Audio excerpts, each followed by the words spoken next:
Бумът на изкуствения интелект ще доведе до 6-цифрени годишни заплати за строителите на фабрики за чипове. Това заяви главният изпълнителен директор на NVIDIA, Дженсън Хуанг, по време на Световния икономически форум в Давос. Според него най-добре платени ще бъдат хората, които изграждат инфраструктурата зад изкуствения интелект. Електротехници, строителни и металургични работници, водопроводчици, техници, които инсталират и оборудват машините. По думите му, най-голямото инфраструктурно изграждане в историята на човечеството ще създаде огромен брой работни места. Коментарите му идват на фона на засилени дискусии за ефекта на изкуствения интелект върху пазара на труда.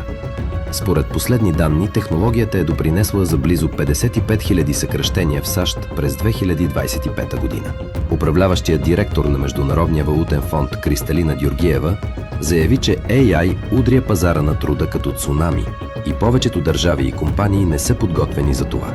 В същото време изследване на Microsoft от 2025 година показва, че занаятчийските работни места са най-малко податливи на автоматизация и съответно по-защитени от съкращения.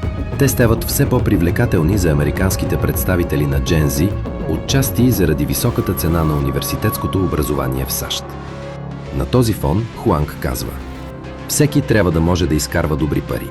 Не е нужно да имаш докторска степен по компютърни науки, за да го постигнеш.